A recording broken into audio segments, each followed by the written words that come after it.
You want the truth? You can't handle the truth. Son, we live in a world that has grass, and that grass needs to be taken care of.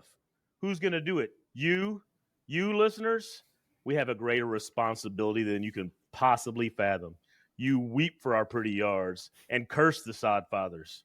You have that luxury. You have the luxury of not knowing what we know. Our pretty yards, while gorgeously green, probably inspire others. And our tireless conversations about lines and the products we use save lawns. You don't want the truth because deep down in places you don't talk about at parties, you want me in that lawn. You need me on that lawn. We use words like Malorganite, aerator, unicorn pea. We use those words as a backbone of a life spent defending something we love. You use them as a punchline. I have neither the time nor the inclination to explain myself to people who rise and sleep staring at our yards, then question the manner in which I take care of it. I would rather you just say, damn, that yard is beautiful, and went on your way. Otherwise, I suggest you jump on your mower and get to putting down your own lines. Fellas, we've had some big artists. We've had some huge people on this show. We've had D1 basketball coaches.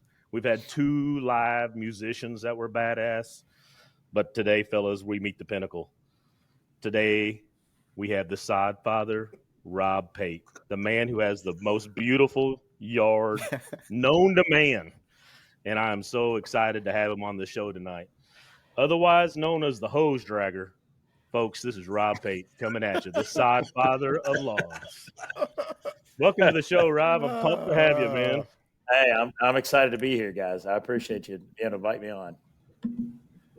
I feel like I've got so many questions out of the gate. They're like hose dragger. Yeah. Was that your nickname in college? Or I'd go for that one first. Yeah. I'm the only one in our group that doesn't have irrigation. So I'm up early dragging hoses. The old man hose dragger. Yeah, so dragging hoses around. It's 2 parts. It's 2 parts. Don't let Karen. Yeah. Don't let Karen lie to you. She calls him the hose dragger too. He doesn't have irrigation, so he gets up in the morning and drinks his coffee at 4 a.m. and moves the sprinkler around to make sure he has all the right spots. So is that? Do you get extra credit for the lawn for that, or do you lose? I get a lot of steps in. I'll say that steps and moving it around. Yeah. But I'm on my way to irrigation. I almost got the landscaping done to put that irrigation in. So, but Craig gets up and shows pictures all the time of him sitting back and just watching the sprinklers go. And I'm like, I just got to get me an automatic sprinkler system, Craig. I dream of those days, Just turned mine on last week. It's a wonderful moment. You get them all right, the heads all pop out, and then you have to set them at night, make sure everything's working right. And then the next morning, I'm just so excited to go get my coffee, and I sit on the front porch, watch my sprinklers go off on my pretty yard. Oh yeah, that's a moment right there. What time are we waking up to enjoy this, Craig? What time are you out on your porch enjoying your sprinklers and everything? I'm an old man that can't sleep, anymore. So if I sleep to 7:15, that is a late day. So on average, I'm up and coffee's made by 6:30, and that's no alarm. That's no need to have to think about getting up. But Robbie's like shooting texts at like 4:30, 5 o'clock in the morning. He's out there drinking his coffee, walking around dragging the hoses. So well, I was going to ask. I'll be up early. I feel like the morning waters is like a 5:30 deal, right? For the ideal time. Yeah. Well, it's on my list of questions for sure. Go ahead, Robbie. Give them the background, brother. Break it down. As far as the grass goes, Yeah. Is that what we're talking about? Yeah. I don't know. When I grew up as a kid, I hated cutting grass. If I could find a way to sabotage a lawnmower, and I hated it. And then somewhere along the line, I don't know where it happened, but my first house, I bought a book, and I was like, I'm going to learn how to take care of because we didn't have 20 something years ago. You just didn't have what we have now on the internet, so you kind of had to educate yourself. So I bought some books, read some stuff, and and that's how I got into doing it. But and then it became a passion. And then I didn't even know there was that many people out there. Then I meet Craig and a group of guys at work, and we're all really passionate about it. And it's some worse than others. I can be pretty ate up over it, and you can make some people in the neighborhood pretty jealous. I've lost some friends over it. When they're looking at the lawn, there's been some divorces that have taken place where they're like, "Why can't you be like that? Have a yard like that?" I'm just making that up, but I mean, it can get pretty bad. When you're going, you got to lie. Like we have this thing where it's dominate thy neighbor, and you can't share what you do. You can lead them, but you just can't show your full hand there of what you're doing to the lawn. You just can't do it. So. You can teach them everything they know. You just can't teach them everything you know. Is that what you're saying? Yeah. I can. Yeah. So does that mean you've got some details you're gonna withhold from us just because you're worried your neighbors might? No, I mean I can. Yeah. No, I can share. I can give some secrets. Yeah. He can share all the stuff, but you got to put in the work. Rob puts in the work, and I don't think people understand the amount of work you got to do just to keep your yard. I'm not going to get to Robbie's level yet. I would love to, but I'm even where I love my yard, and I'm like, dude, my boy is killing me because he's got that extra. It's like Jordan. Jordan went to the. He put in that extra time. It's not just game day. You got to have the all the time game going. So the line of domination. You got to be like the Rain Man. You got to be like I buy my fertilizer at Kmart. You got to be into it. But so yeah, it's nuts. It is. My wife. Yeah, spending the money. I mean, there's a little bit of money that you spend, and the time you got to get out there and do it. And like I said, it's a passion. You get into learning about the lawn. I mean, from the PA, like Craig was talking, how it starts, like the way I do it, I'll just say, one thing is first finding out where your soil is. That's the main thing. If you're talking about grass, if you do want to get into it, if anybody was ever wanting to get into it, it's being able to find out what your soil, and that's free. Well, it's not free, but you take a soil sample, send it off to the county extension, then they'll send you back an analysis and tell you what you need in your yard. And so that's where you're going to be able to start, so there's some science behind it. And then once you get that, then you determine where you're at. And then that's how you set up your program, and you start going from there. So are you going chemicals? Or are you going all natural? Like, what are we talking about here? No, I'm synthetic, I've used some natural products, and one of the fertilizers I like, if we talk about fertilizers, a lot of products, but fertilizers, one's Lowe's. If you buy like a Stay Green, it's their brand. It's got humic acid in it. It's got sea kelp. It's got iron, and those are soil amendments. Not the iron, but the other two, and it'll make your grass pop. I mean, and it really, you could, it feeds for about 6 months. You can put in, you can do. I feed 4 to 5 times a year, just fertilizer. Then I use iron and some other products that I use, and then just a program that you do, but. It's just once you start doing it and cutting your grass tall, you can make your grass look just like a golf course, But Hold on. See kelp. Yeah, see kelp. Yeah. I mean, we're you guys are getting like Nat's ass level detail here. So, and Craig, you threw out some things. Did you say Walter Cronkite and unicorn pea? What did you say? Yep, Milorganite, and unicorn pea. I don't.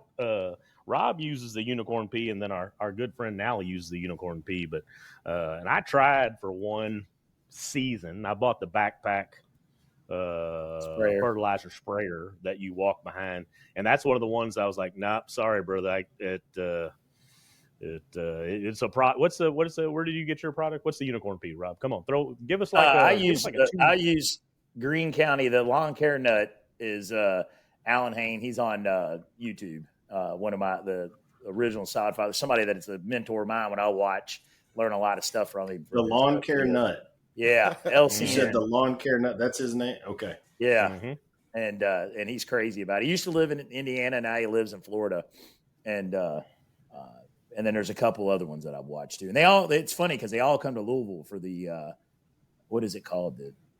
it's where they bring all the equipment. I can't think of the convention. Yeah, the big conference they have. Yeah, but it's a huge conference where they come for all the farm machinery and the grass, and all the guys come. And Craig and I, we've always talked about going, but we never have. Farm and machinery show. Well, no, it's specific to grass. It's specific to mowers and grass. Of course it is. Yeah. Oh yeah. The farm and machinery show is more for cows and pigs, and livestock and shit.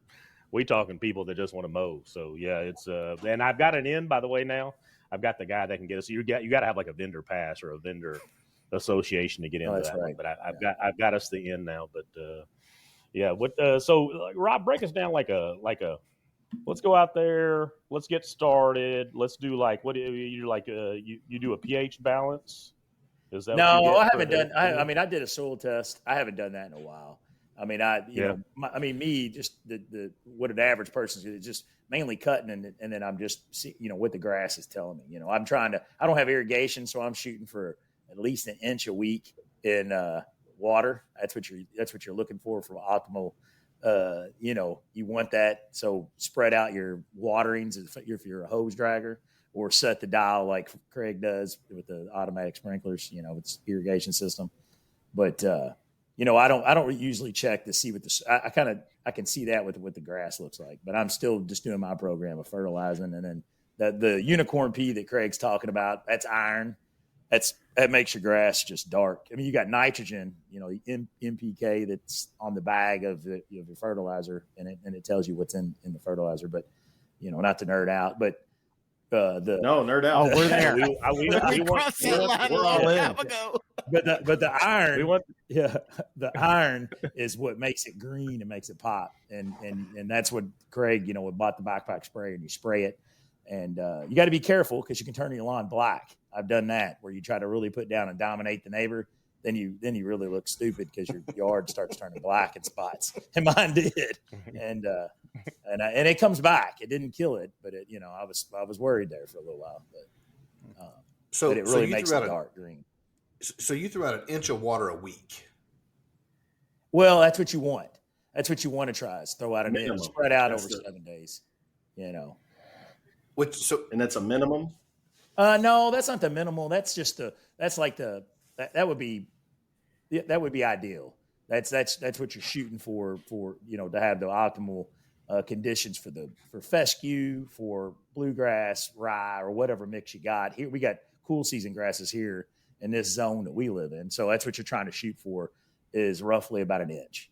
And I've got a rain gauge. I'll check it, But, so you've got a rain that's gauge. What you're trying. Yeah. Yeah. When it's just translation. Like, can we get a conversion here? Yeah. So how long do I run it? Yeah. Here, let me tell you this. So if you're running sprinklers, it's a real easy thing is you can take tuna cans and you'll take a tape measure and you'll put a little Sharpie mark in there at a ½ inch inside the tuna can. And then if you had like 2 or 3 of those, lay those in the path of your sprinkler and let it run for roughly like 30 minutes, let's say. And then you're going to check those cans and you're going to see if you're getting a ½ inch in those areas. Then you can judge what your sprinkler's putting out, and the same thing goes for like if you had an irrigation like what Craig's got, they can do the math by how much that head is spraying out. So they kind of know calculation wise. But if you're just buying, big box store sprinklers like I got, the hose draggers got, you could use the tuna can method. Works really well as far as being able to figure out that you're putting down a ½ inch of, or what you're putting down in like a 30-minute span. All right. And we're supposed to do this in the morning. We're supposed to do this in the morning, right? Like morning's the best because you're trying to avoid evaporation. You're wanting to get the most bang for your buck. Not water at night. That causes fungus. In the heat that we're having now. Fungus among us. You can get the fungus among us is a real phrase in our world. You don't want the fungus. You start getting mushrooms a little too wet. Yeah. Yeah. Well, mushrooms is not bad. Mushrooms means something's good's taking place. It's really like if you got brown patch or if you got some rust, different funguses that grow on there. But yeah, so mainly water in the morning. That's what you want to do, in the morning before the sun's coming up. But you were saying the heat we've got right now, and for those not in Louisville, it is beyond. It's summer just hit and came in punching everybody in the face. So the heat we have right now, would you hit it again at night?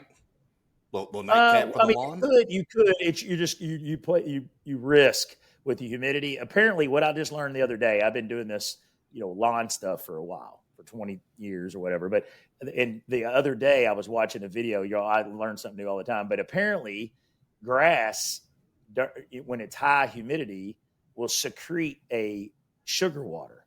So and it's not phytum, but I swear I think that's what the guys called it.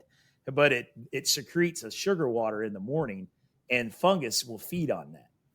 So if you could, when you water at night, it somehow, and then it'll produce this sugar water in the morning. So that's why it's best to run it in the morning. Sometimes you can run it in the morning every day, so you can knock that off when you're knocking that sugar water down, is what the guy said, early in the morning. But you usually want to run your sprinklers in the morning. You could run it, spacing it out at night, if that, worst case, like what we're having, the extreme heat we're having now. But I wouldn't want to risk it too much, because you'd be pushing the limits of setting yourself up for fungus. And then by the time you get it, sometimes it's hard it takes a while. It can be unsightly. But, Yeah. So, okay. So that's, so irrigation, we got to do it in the morning, about an inch. And then what's the right a time week? of Well, day for the whole week. It could be a half inch, but you're shooting for 7 days. You're shooting for about an inch, is what you're shooting for. All right, and not all at once. Not all at once. Usually, mine go off at 6 a.m. Mine go off at 6 a.m. in the morning, and they run each zone for about 20 minutes. And I've got 5 zones for my front yard, and then I know you're supposed to have this 1 inch, but I have to equally balance water needed for my yard and how to keep my wife not screaming at me about the water bill. So it's a difficult balance. Yeah. You have to have, like we're allowed to have wide open budgets for hair products and things, but the things I love, those have a limit. Yeah. So with those, well, but I'm sure that you went through the process of separating sewage, right? So you. Oh, well, I've got the irrigation meter. I've got an irrigation meter and the water meter. Yeah, you're right. Yeah, you're right. I don't. Even save money. Yeah, I don't. So you're paying the runoff too. Yeah, so it's expensive. Okay, so we got irrigation. So and there's an ideal time. You got more irrigation questions, Red? Well, I just no. Well, yes. I just like it. I just like the face. I just like the face he has the whole time. He's just looking dumbfounded on video. Well, I feel like I'm taking notes mentally here. I'm so glad we're recording this. Well, because I've never done the tuna can method, right? But like I ran mine for 10 minutes this morning. Craig's running his for 20. I'm feeling like I'm not running mine enough. Mm-hmm. I've got to up. Well, what you're trying to do, I think I'm a 20. Here's what you're trying to do. Infrequent watering is what you're trying to do. So infrequent, if you water every single day, then the grass never will grow root systems to try to reach for the water. So because if it's getting water and you're watering the first 6 inches or of the soil, then you're training the grass to have short roots. And so infrequent watering, but deep watering will push the roots down. It's forcing the plant itself to grow deeper roots to get that water and support itself for the days you're not watering. So you're training to have, because 3 inches of grass, a tall fescue can have 36 inches of root system, coming off that plant. And that's why you would do the infrequent watering. So 10 minutes would be truly actually not enough. So you would try to hit that, if you space it out four waterings a week, you're looking for a quarter inch each time, or 2 waterings, a half inch. You're trying to get that 1 inch. And depending on how you do it, but you want to try to do it infrequent, like three times a week would be sufficient. And that would you could spread that out throughout that. That's what you're trying to do. The infrequent though, is watering every day would be more of a it would hurt it more than it would help it. I'm a Monday, Wednesday, Friday, Sunday guy. Yeah, I got to change my schedule right after this. So okay, so we got the irrigation down. So now the actual cutting of the grass. Hold on, is that where we go, or let's ask the expert? Are we supposed to just go immediately? Well, you could because it'd be a program if you call it, and that'd be part of your program, and it could be either watering and cutting, and then fertilization, but you could jump to fertilization from the watering, some whatever products you're wanting to use, but since you said cutting, well, give us a little look into a 2-week window, like a 2-week window. You already got the irrigation going. And then you're mowing on regular, but how often are we putting down product? And then are you mowing? I believe I know the answer for you because you and I have talked about this, but are you mowing and then laying product? Are you laying product, then mowing? And then how often of what product are you producting on the mowing? Too many questions, Craig. Yeah. We got it. Let's the mowing. I want to know about mowing and weeding. And then how many patterns are you doing in your yard? Let's start there. Let's baby steps. Let's do the cutting. Yeah. So, pattern, like mowing on my yard, I like to, my blades, I probably sharpen them through a season, probably at least 4 times, and maybe more, but 4 times I'll usually take my blades off my mower. That's like every 3 weeks, once a month. Man. Well, I start cutting in usually in April, and then I'm cutting up until almost December, November, depending on our weather sometimes, around here, because I'm feeding, I'm pushing growth. I mean, except for summertime, I'm not really pushing any growth, but you don't want to be that yard that goes dormant first, and then you're like the neighbor's yard looks like shit. You want to be the yard that stays the greenest till deep into winter, and then the neighbors are like, "Oh yeah, I'm feeding like his yard still looks beautiful." Yeah. But no, I like I said, I take they're fairly easy to get off. I've got like a mower jack, but I'll take them off, sharpen them up, and it doesn't have to be razor sharp, but it's just keeping them sharp. Because if you get those when you go to cut, if we're talking about cut, when you go to cut your grass, how you really need to sharpen your blades is when you look back or you go to pick a blade up, you want a sharp cut. You don't want tears in it. If you look at one grass blade and you've got tears in it, multiply that times thousands, if not millions, in your yard of grass blades, and you see a hue of either white or brown, and so it takes away from the greenery of the grass, because you can have a guy that's got grass that is just as healthy, if not healthier, than the guy next door, but if he's got really dull blades or they're filmed up with grass because they've been cutting when it's wet, it'll have a hue to it, of the brown or the white look to it, and it won't look as good as the next door neighbor, yard. And it's all just due with the blades being sharp, So it's just important really to keep your blades sharp. It keeps it healthy too, because when you have those tears, what I've learned is that allows fungus or even pests, but it allows things to enter the grass because it's been torn. It takes a while for it to repair. So it's really important to have the sharp blades on whatever mower you're using. So Red, you're inadequate in your watering. I am definitely inadequate in my sharpening of the blades. I've got to check boxes. And I mean, so it's far, easy. Neil, I'm inadequate in everything so far. Yeah. I'll tell you what, it's through this conversation tonight, you'll hopefully you learn something, but at the same time, what I'm saying is really, it becomes muscle memory. I mean, of course I'm overboard. I mean, nobody's going to be, like I say, the Rain Man like me, but if you do take some of the steps, but if you take some of the steps, you will see results pretty quick, and you'll be amazed. You'll be like, man, it looks that much more curb appeal to the house, just when you got the grass popping, So, but yeah, so mowing, like I said, sharp blades.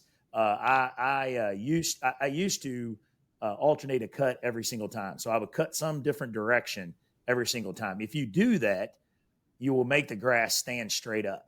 So you will so it's forcing, because you're not training the grass to lay one direction every single time. So, but I play the sun because I like to stripe my grass. So when you're striping the grass, you're playing the direction of where your house faces and how your lawn sets. So you're trying to play the reflectiveness of the sun, so the front of my house faces east. So when I cut, I'll cut west, east, west, and then I'll cut from like south, north, northeast or whatever. I'm trying to get diamonds or I'm trying to play that reflectivity of the sun. So when you're driving down the road, or depending on the angle you're looking, you'll get those stripes and it pops. So when you're looking at the grass and you see the dark stripes, that's coming towards you. That's the grass blades laying towards you. And then when you see the light stripes, that's the grass blades laying away from you. So it just, and that's what we try to play, is the stripe game when we're sending out stuff. So it's cutting, but I'll cut 2 to 3 different directions, normally. And so if you've got a break in your yard from like a driveway, or like I've got an oval shaped driveway, do you try and keep the same pattern throughout the entire yard? Or are you like mixing it up based on, like, it's all, I guess you said it's all east-west, so it's all the same pattern? Yeah. I mean, I do in my front yard. But like my backyard, I'll play it up and I'll do like if I do a pattern, I'll do a plaid pattern, in the backyard sometimes, so that when you're looking over, you see it, or I'll do them all the same. But yeah, I'll try to switch it up for the health of the grass, not cutting it the same way every single time. And, I just put a couple pictures of your yard in our group chat that we have for the I think I did for the Southern Hang. I could have put it right back into the same. No, okay, good. Well, we have a group chat, me, Rob, and 2 other guys that I work with. We call the Sodfathers, and we just shoot each other pictures of our lawns, and then we're like, "Ooh, so proud of you, bro! Oh, so pretty! Like, kudos! Like, we're cheering each other." So I just stole a couple of pictures out of that group chat and put it into our Southern Hang group chat so the boys could see your yard. But yeah, his dark green is pretty impressive, man. So I did the wave. I did a wave cut here like 2 weeks ago. That turned out pretty well. But I live on a corner lot, so I have a tough time. I don't have the nice even rectangle where I can just pull off. Mine, I got to work with that round curve, and so it gets me sometimes on my cuts. But I'm always trying to. I'm driving on my mower, making a cut, and contemplating the math on the next cut, but where I should be, to try to pull off some different pattern the next time that we're doing it. So this is a rookie question. Forgive me. You can tell where I am. So I'm looking at this picture and I'm seeing sidewalks. So do we just pretend like the sidewalk's not there, or do we do our own section when we get to the sidewalk? No, I pretend like it's just not there. Like I'll continue the pattern through the sidewalk into the easement, if you want to call it, part of the property, that I'll just carry on and through. And if you see a neighbor or perhaps somebody out in Oldham County where there's a different pattern beyond the sidewalk, is that a mockable offense or? No. Some try harder. So yeah, no, it's not. I don't. Yeah, Craig and I can't get my mower high enough because I don't own a commercial mower. It's a zero turn, but it's not a commercial mower, so I can't get it high enough. And I've looked at trying to rig my whole suspension so I can get an extra inch or inch and a half. Mm-hmm. But when I go over the front of my lawn, I know there's so many of those. There's so many in this episode. This episode, the hose dragger, you just need an inch. Like there's a whole bunch. We've just had one after another. But I can't. When I go over the edge of my lawn, the blades are too low, and so it scars the front.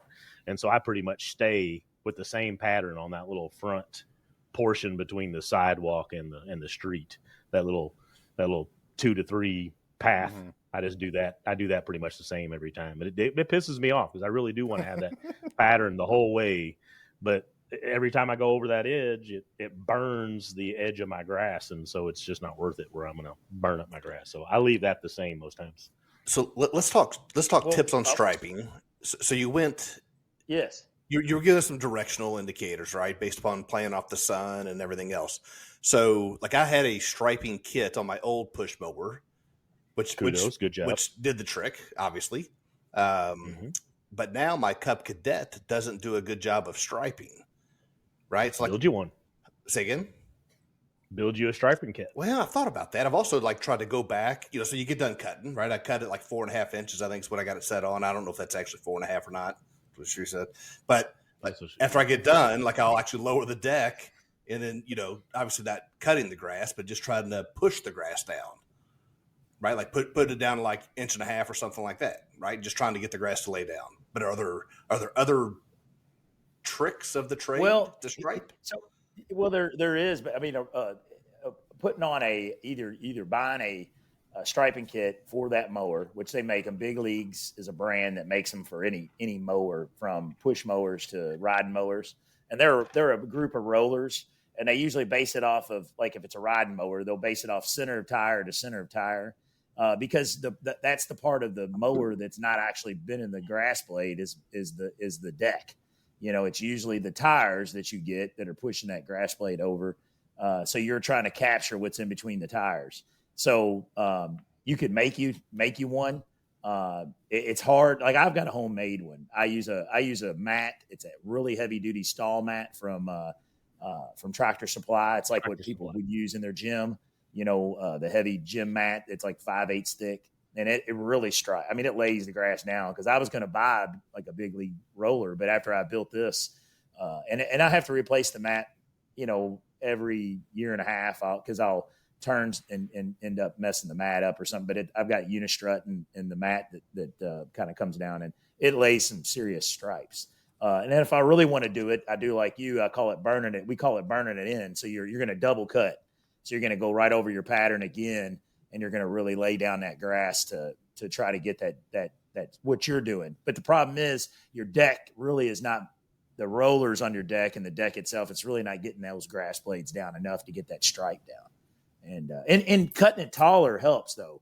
If you're maxing your height of cut, then you're trying to stripe. That's how you get the best stripes, is trying to, on your grass type, either it be fescue. I mean, I cut it 4 3/4 tall, so my grass is really tall. My dog does not like it. She protests going out to try to use the bathroom half the time in the backyard because it's too tall, and so I've got to change my cut in the backyard to please my dog, because she runs the house. But in the front yard, I cut it 4 3/4, and it's pretty tall. But I get some really good stripes. Go on mute for a second here, just so I can ask this question. Is 4.5 big enough?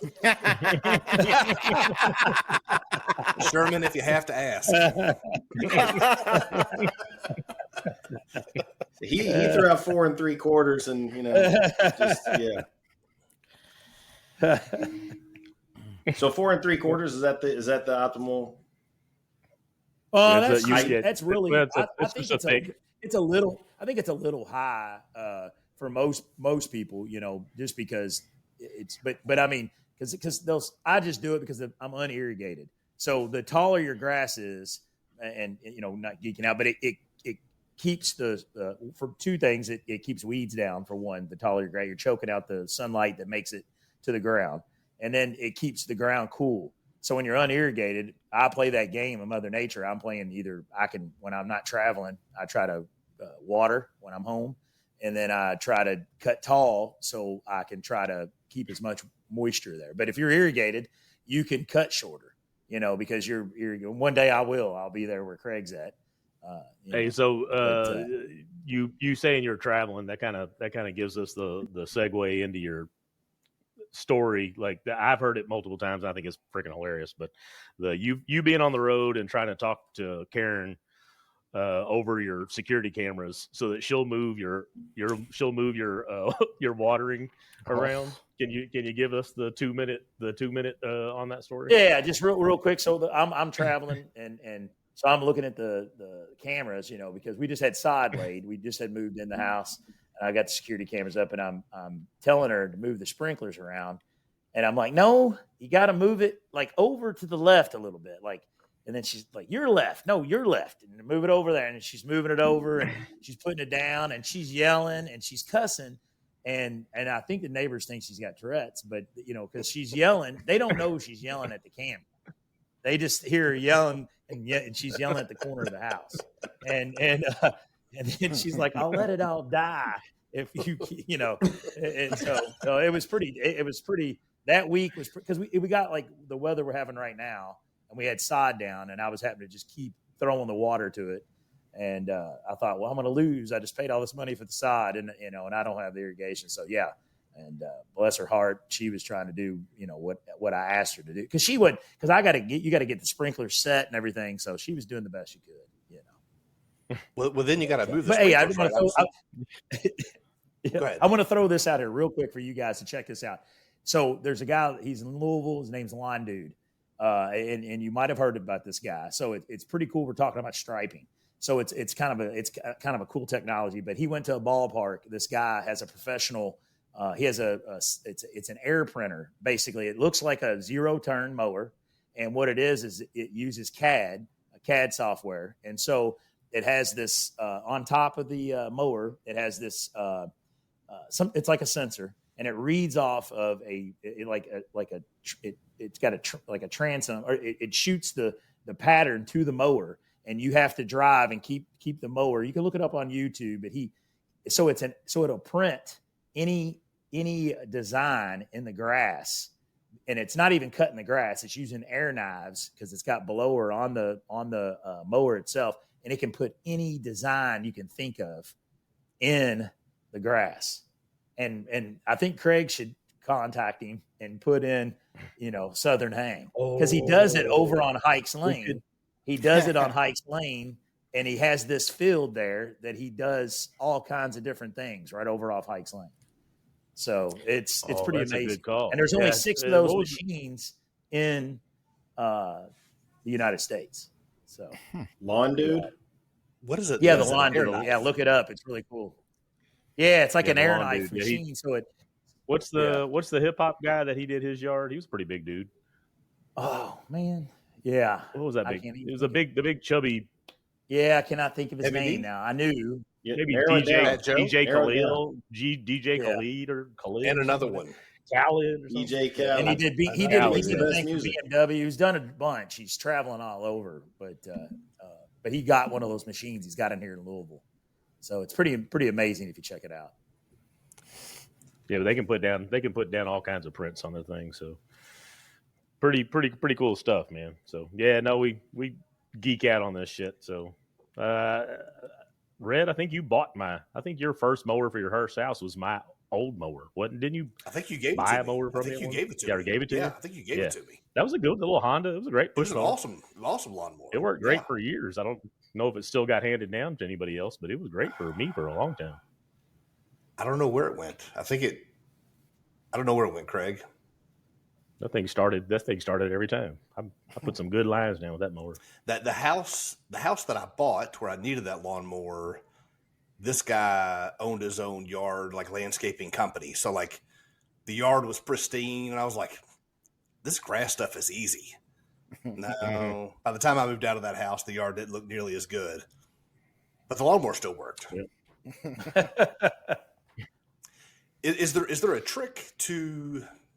Do you weed eat first as opposed to cutting grass, or do you cut the grass and then weed eat? Does that matter? That's a great question. Great question. But so here's the reason I look at it, because I see people doing it all the time. Even the guys that actually cut grass do it different ways. But I prefer to mow first, because when you're using say a 0-turn, any push mower 0-turn, when you want your your edges to be crisp, that's the last thing you want to do, because when I turn I flip my trimmer up and I'm holding it as I'm walking down, and I trim it tight, it's standing straight up. And so if you were to trim first, then you go to mow, you're going to have your tire marks that are going to push that grass down in every place you just went by and trimmed it up. So my theory is you want to trim it up, get it tight at the end, because that's your final. Mm-hmm. And then I use the blower. When I blow, I use the blower to reinforce that, because I like a crisp edge, like I crease my pants when I iron them down. No, but I like them to be, I'm thinking instead of that's what she said, we'll just ring a bell every time. I'll just do like a little ching ching, like a baseball clicker every. I've never even thought about that, Rob. You said, like, I always edge first before I mow, but that's just because that's the pattern I like to do because I like to get my hard parts over. I like to do the edging and the weeding first, and then mow because that's easier. And then I blow everything off. I've never even thought about it. My tires laying it over before I edge. So, well, and you say you're using the blower to reinforce. Like, is this commercial grade? Like, yeah, I do have ball bearings, backpack blower. Yes. I mean, when I don't try to. Whenever I've replaced, I mean, back in the day, I had a Craftsman mower. First mower, it actually mowed pretty good, and everything I had was, a certain grade. And then as I went to replace, I'm like, hey, I'm just going to buy something a little bit better to try to get it, just like we do with everything else, just get a little better. And it actually would last longer, and it was just that much better. It made your lawn even look that much better from the mower to the blower, and so, yeah, I do have a backpack blower but I have some leaves now. I have a woods behind the house. So it comes in handy for those type things, but it does help blow the edge up, after you've even trimmed, just to even make it stand up even more. So, and it makes it. Now, I like my edges to not have leftover grass in there. Some people just blow the sidewalk off. No, I blow all that out. I don't like my edge to have that leftover grass. It drives me nuts. I'll walk by other people's houses that have a really nice yard, and they just leave the edging. They'll have the grass down in that. I'm like, blow it out. Like, it takes an extra 2 seconds. I usually go get my backpack blower and go to their house, Craig. That's what I do. No, well, that's what we're dominating. Dominate thy neighbor. Yeah. So start to finish, what are we looking at here? So mowing, weed eating, getting the blower. Like, how many hours are we putting in a week here? I've got almost an acre, and in it probably, I'm going to say an hour and a half if I'm like going at a pretty good speed, like from cutting, because I've got landscaping and the driveway and everything else, but I mean, can we cut that and re-record, because it takes me a little longer, and my wife's always saying, hey, speed things up. Well, I think what you got to find out, Neil, is how big is this deck? Is your deck as big as his deck? Ding, ding, ding, ding. Yeah, the deck takes up a lot of the yard. Oh, hell, I had something. I had somewhere I was going. Now it's going. Oh, I know what I was going to say. So, peak season, Robbie, peak season. Grass is growing at prime speed. I'm like a 5 every 5 days. I'm not a once. I don't do like, well, it's Saturday. Nope. I go roughly about every 5 days is when I have to mow. So and then I'll based, Robbie does the same thing I do for work. So we're both on the road. So like, I have to I'm flying out this day. I need to make sure I might be a day early, but I got to get my mow in, because if I wait until after we travel, then it's going to look like crap. So I'm always scheduling when to get my mow in. So I'm probably mowing tomorrow night. Just got back from a little vacay and need to get her caught up. But how frequently are you mowing right now? Now, twice a week is what would be April, May, beginning of June, a lot of times, and it could be spaced out depending on travel, but I try to cut, roughly twice a week, because the grass is just, I'm pushing the growth, because it depends on the person that's actually what you're putting down, fertilizer, because that's what's feeding it in the water that it's getting. If you're feeding your lawn and you're watering it, then you're pushing growth. And so you probably do need to cut it, because it's the 1/3 rule of what you're cutting off the grass blade, which, that's optimal for having healthy grass. You don't want to cut too much if you let it grow, which has happened to me many a times. When you travel, you get bit and the grass is really tall, and then I have to cut it and come back in a day or two and cut it again. But you really don't. You double mow. So sometimes you just got to cut it. When you just don't want it to get too long, and so it might be 3 days between mows. Sometimes it really with me, it just depends.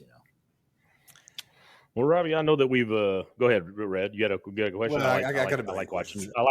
I like watching your face build up to the question. I got a million questions. Is there an optimal? So what I've learned is that I don't know shit about making my grass grow, but is there an optimal time to reseed or overseed? Yes. Yeah. Reseed Absolutely. Best time is in the fall. And the reason being, there's 2 times: spring being okay, but fall being the best. Reason being is your ground temps is real important for germination. So you're looking at if you download, for instance, Lawn Care Nuts got an app. It's called a Yardistry app, and if you download it and you put in your zip code, it'll give you your or your area. No, it's a zip code, and it'll give you your soil temps. And so your soil temp is real important. And once you get below 55 degree soil temps, it's hard for germination of the seed. So it's less. So in the fall, it stays warm, but we get cooler nights, so we don't get a loss of evaporation. So it's the best time is the fall. So that'd be the time I would say that you're gonna cut low. Depending on if you got a decent amount of grass, if you're not mechanical aerating when you go to do this seed, and put your seed down then. And then I would go over it with either peat moss or a weed-free straw, because you don't want to get a straw that has a lot of weeds, because then you'll be fighting it off. But fall is the best time. You thatch pre-overseed? You can, if you feel like you got a lot of thatch. It just depends on how if you let your grass get tall a lot, sometimes you can add to thatch. If it doesn't, because and you could, and I've got one you can borrow if you need one, but because I don't use mine. I just bought a dethatcher this past season. Yeah, I've got a tow behind. I got the tow behind thatcher, but there you go. You got a tow behind it. There you go. Yeah, you could dethatch. It'd be perfect to do that. Yeah. All right. Yeah, Nally and I do have it on he's got a yard notebook in his garage, and so we map when we aerate every season, and then we rent the aerator and share it from Home Depot, and then that's our day that he and I go and aerate the yard and then oversee. And then what's our seed there, Robbie? Do we need to tell the listeners what our seed is, or are we keeping that? Are we keeping the that seed top I secret? love?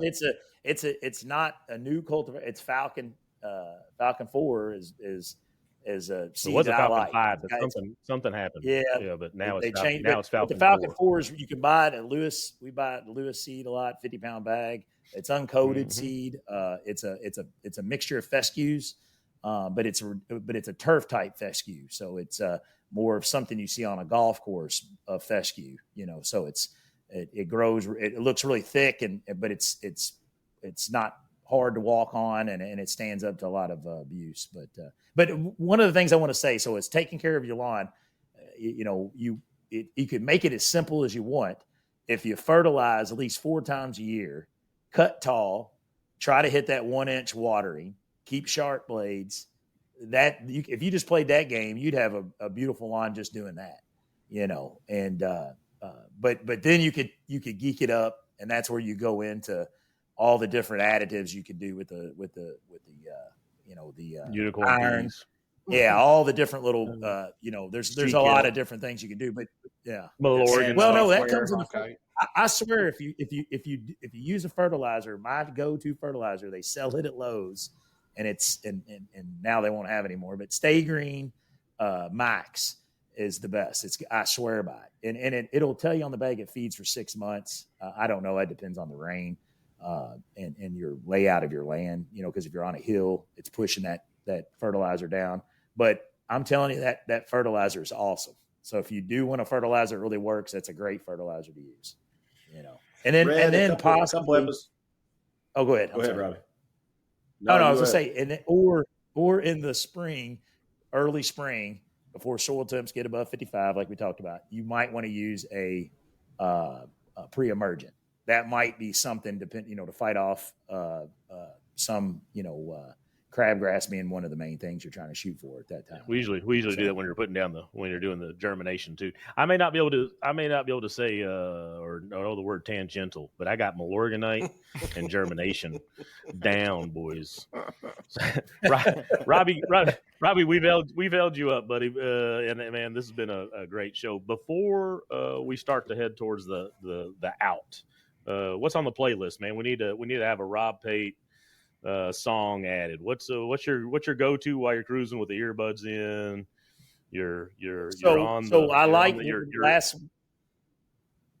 Last week y'all talked about 90s music, and so there's a lot of '90s music on mine, from Soundgarden to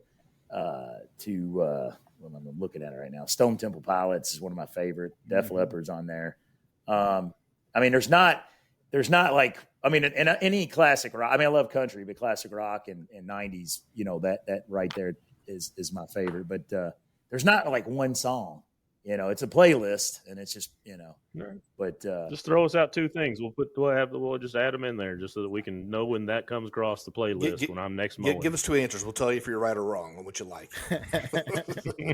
Approve or deny. Oh, you mean song wise? Song? Yeah, give us 2. Black Hole Sun, Soundgarden. Okay. I like that, and then let's see, Def Leppard, Hysteria. I like that one. But all right, I love some Def Leppard. Love me some Def Leppard. 1 and 2 Def Leppard. Well, I was going to make a joke about that. I was like, if you got a 0 turn, you may not be able to play air drums, but if you got a steering wheel, you can still play air drums playing some Def Leppard. I never even thought about that. Poor guy can't have a 0 turn, can he? Unless he got like a Captain Hook on there. Yeah. Hey, if he can drum, I don't know. He's pretty talented. I'd say he can probably do it. Yeah. He'll figure it out. Yeah. Yes. Hell,